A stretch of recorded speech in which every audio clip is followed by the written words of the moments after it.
Ezekiel Lyles was the first scholarship we ever offered in this Georgia State Dynasty.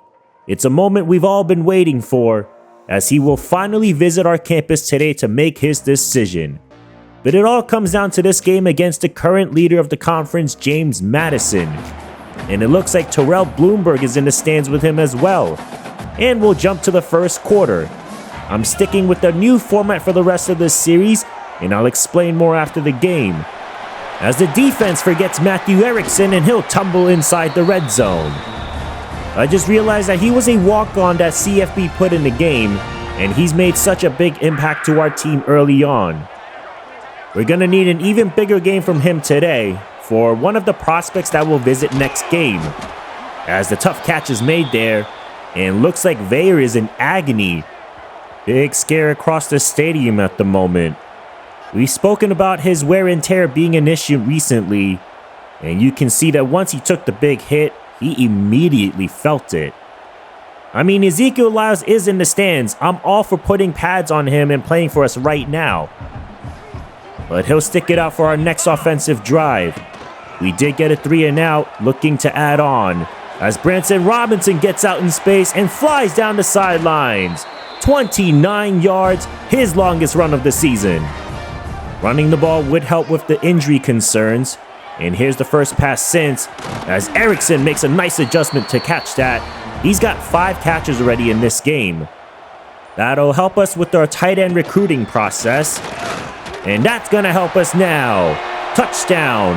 It's Branson Robinson's 3rd of the season. And what a start against JMU, who is leading the Sun Belt Conference at the moment.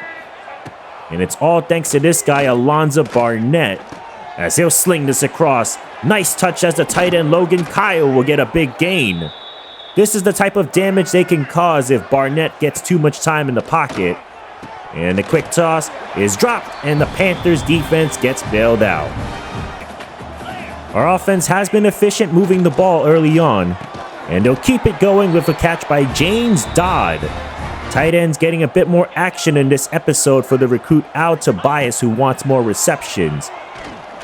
There's one, but that'll just make this a 13-point lead.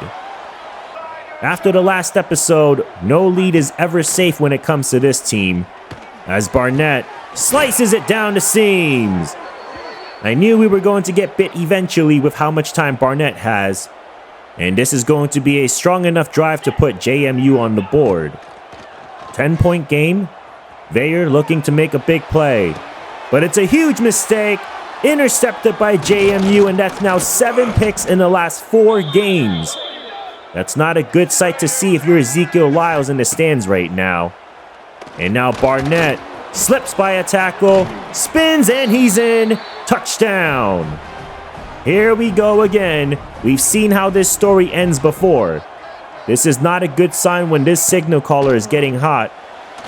Now he slips by a sack, avoids another, throws across, and oh, what a play!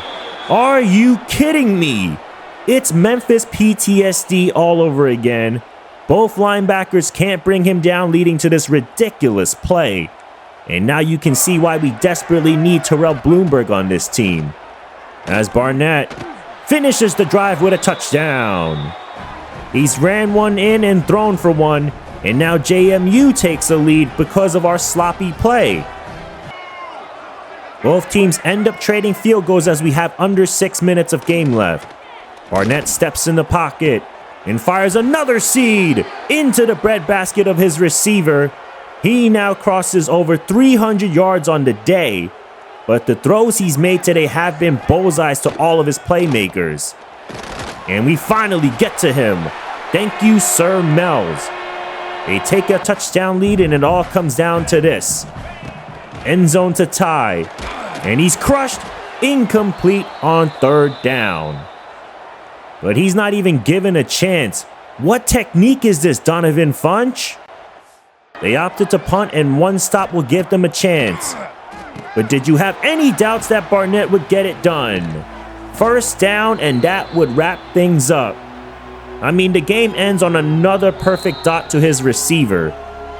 That's 4 incredible throws we had a chance to witness in this game, and we crumble after a 2-score lead again. I think this is what it's supposed to feel like when we take over a team like this. Veyer threw another interception, but he did complete 72% of his passes. However, it was mostly just underneath routes. Their defense just didn't allow us to take any shots, and our run game did improve. But obviously, when you start to trail, it's leaving us no choice but to be one-dimensional in our offense. I did feel like we did a pretty good job defensively in the first half, but that might have been a detrimental moment for us because once they opened up their playbook, Alonzo Barnett was looking like Mahomes out there. With the lead Vanderbilt has, it's time to just move on from Ezekiel Lyles, unfortunately, and we'll need a plan B for the future. Two-star tight end Al Tobias unlocked us out because of Matthew Erickson's 9-reception game, but I'm not impressed with his 67 speed. This is a rough start to the episode. I still want him, and we are just not in a position to be picky at the moment.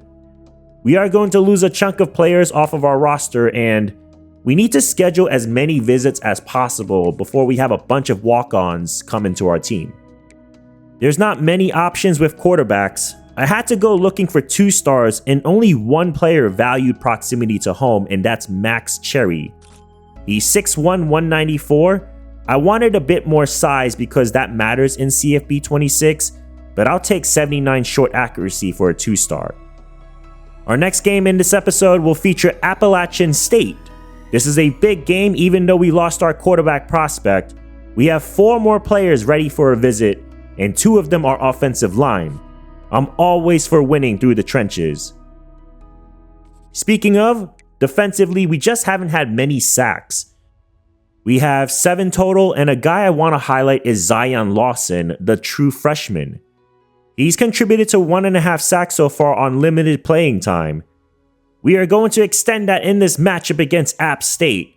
And if you're enjoying this series so far, please hit that like button and subscribe. And we'll see if we can win in our blackout jerseys here at home. Veyer is now 5 yards away from a 1,000-yard season, also hoping to even out his touchdown to INT ratio, as he launches a deep ball on the first play and connects with Hurst, and he will go all the way to the house. Touchdown, Panthers. That's one way to surpass 1,000 yards, and that's something we couldn't accomplish against JMU.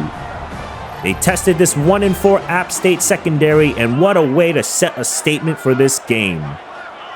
Their best player, Kanye Roberts, with the carry, and nowhere to go. Zion Lawson already making an impact on the field. And that drive wraps up immediately for us to take over again. From the 40, Veyer zips this across the middle, and guess who? It's Ted Hurst. All 102 yards through the air have been accounted by those 2 catches.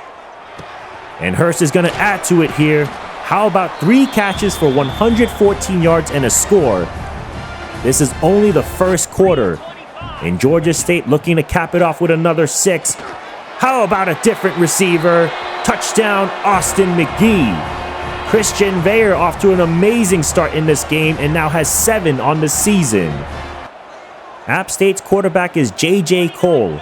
He's 6'7", 250 pounds. That's massive for that position. And now trying to show off his arm.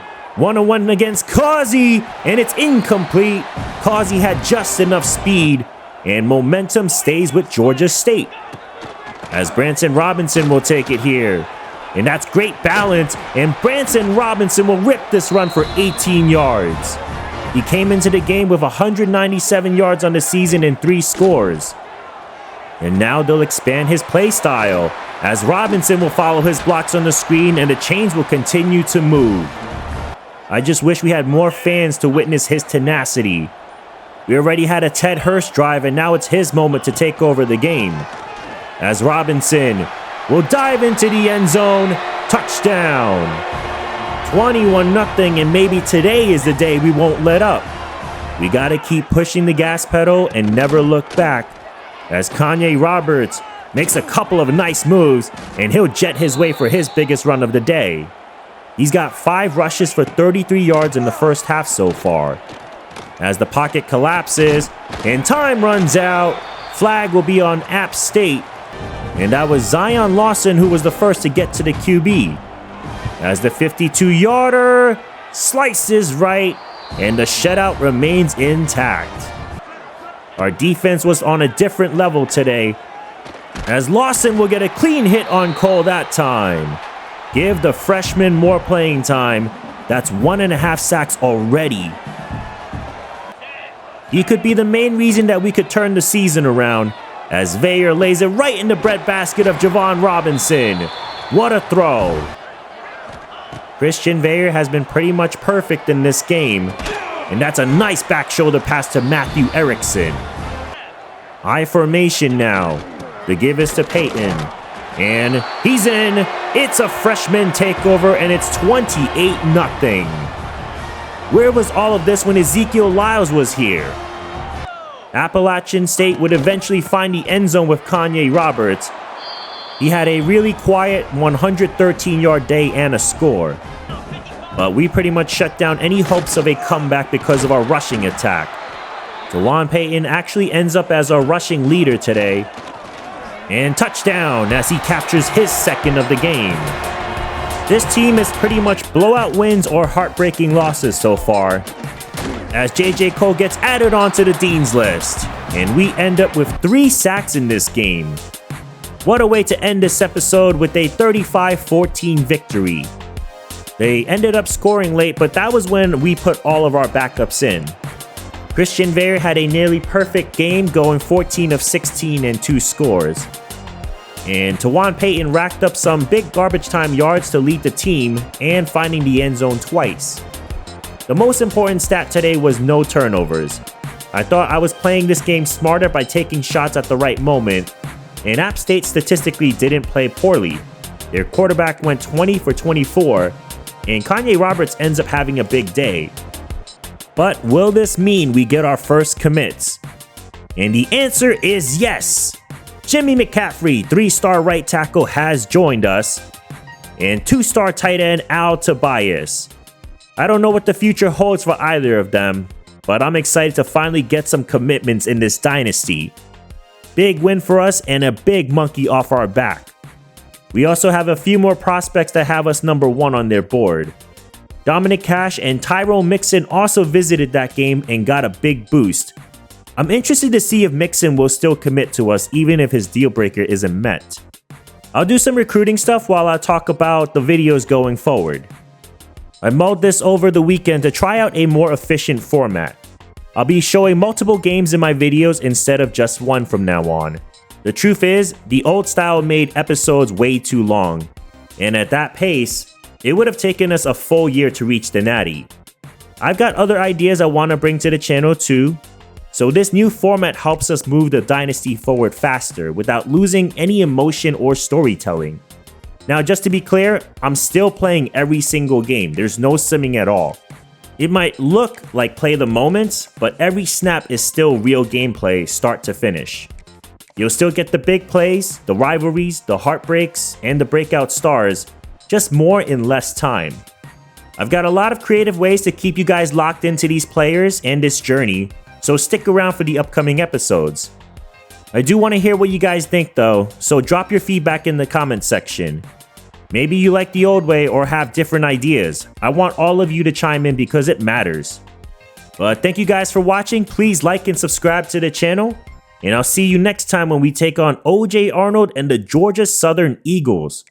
We have our first rivalry matchup and I'm excited to face them. But for now, I'm Monkey C, and I'm out.